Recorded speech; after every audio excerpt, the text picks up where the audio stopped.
vaccine mandate for the civilian federal workforce is set to take effect on Monday. Can you provide us an update on what the implementation is going to be like? And are there any concerns about possibly having staffing shortages because of that? There are not. November 22nd is the deadline, not 12:01 a.m. that morning, but by the end of the day. No, we do not anticipate facing any governmental operational disruptions due to this requirement, and in fact, the requirement will avoid disruptions in our view in our labor force. Is the president going to stop saying that the Build Back Better plan does not increase the deficit 1 single cent if we now know that that is not true?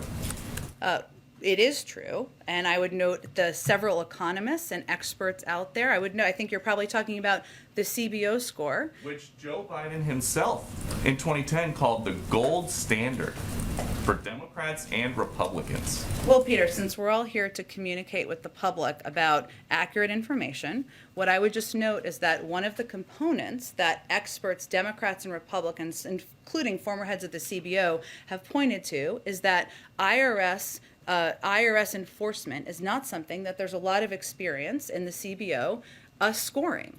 They still scored it, but is undervalued by the assessment of many economists and experts, including people who have been critical of us in the past. So our assessment and the assessment by many economists out there is that there will be savings over 10 years that will actually reduce the deficit. The CBO's projection is that it's going to, there's going to be at least a $160 billion increase to the deficit over 10 years. That is 16 trillion cents. So the president was not telling the truth. Well, Peter, just to go back to the content facts here. So the IRS enforcement component, something recommended by former Secretary Hank Paulson, former Secretary Larry Summers. This is an area where experts, economic experts, neither of us are one, I think we can confirm that, have confirmed that there are significant savings that will come from this. When the last administration tried to say that the CBO was incorrect, you tweeted, watching Mulvaney try to walk away from his CBO score and explain the budget outline is awkward and uncomfortable to watch. So what is the difference between the Trump administration saying don't listen to the CBO and the Biden administration saying don't listen to the CBO? Actually, we've praised the overall work of the CBO on the Build Back Better Act repeatedly, and that's what we believe. But again, I would point to the fact that there isn't a great deal of history or experience in scoring IRS enforcement. The CBO estimated that the tax enforcement would bring in a little over $200 billion. You guys are obviously saying $400 billion. I don't think they're just throwing darts.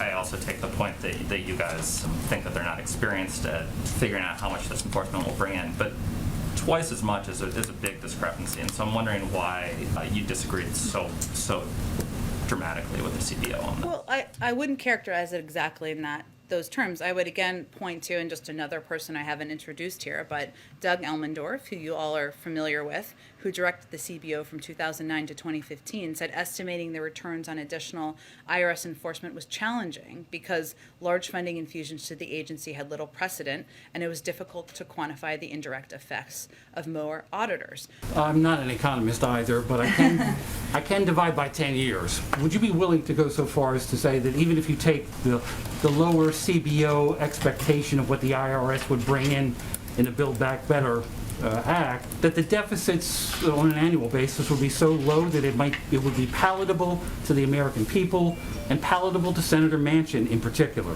Would you go that far to say? I don't want to speak for Senator Manchin or all of the American people. I can only speak for the president and the White House. $17 billion or whatever a year is a drop in the bucket compared to the natural deficits the country is actually running up right now.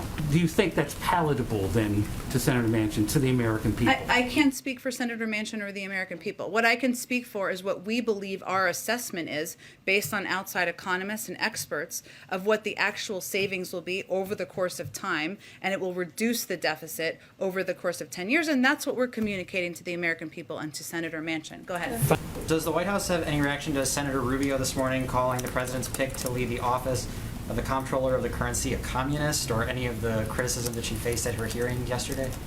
Well, I did see some of that commentary. I also enjoyed the pushback from Senator Elizabeth Warren, who maybe we should just point to as our response. But I would say the president nominated her to serve in this job because she is eminently qualified and she's somebody who would represent the role and the United States effectively in the position, and certainly we're hopeful she's confirmed. A new Politico Morning Consult poll found that 50% of voters surveyed do not agree with the statement that President Biden is in good health, and that voters are almost evenly split on the question of if he's in good mental health. I understand that the president disagrees with this assessment, the White House disagrees with this assessment, but I'm curious, where do you think these voters' concerns are coming from?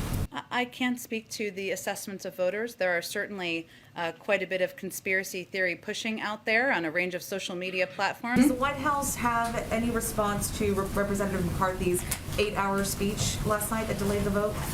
Well, Kevin McCarthy said a lot of words, I just want to emphasize that, over the course of 8.5 hours. For those of you who didn't watch all of it, he shared his wish that he could have been in Tiananmen Square. He mused about whether or not Abraham Lincoln was actually assassinated. He shared his hope, or his thought, or dream, I'm not sure, about picturing America in a swim meet after World War II against every other country. Build Back Better, Jen. Catholic bishops fear faith-based preschools could be excluded from receiving Build Back Better money because Go ahead. I don't think you need to talk over. over her. She's just asking a question. Go ahead. Is the administration considering Follow, and that's what we would advise others to follow around the country. Okay, Jen, Go ahead in Build the Back back. Better, Catholic bishops Okay, Jen. okay, here we thank go. you. Catholic Go bishops I'm fear moving on over here. faith-based Go ahead. preschools. Go ahead. I'll go next, please. Thank you. Do you have any reaction to the Share that information. Go ahead. Thanks, Jen. Ahead of Thanksgiving. No, but I will see if there's more to report on that. Again, Go ahead. Catholic Chris, did you have a bishops question? fear faith-based There- preschools could be We don't excluded need to from receiving scream or Build shout Back over Better other money. people in here, so we're going to keep moving on. Go ahead. Go ahead. Question about Section 230. Yesterday, Of Section 230, that continues to be his position. Go ahead in the middle. Go ahead in the middle. Brett, go ahead. Appreciate it. Last one on the turkeys, if you don't mind. Oh, those turkeys. Yes. Can you confirm where they are going after they will be targeted? I've heard Purdue University. Oh, wow.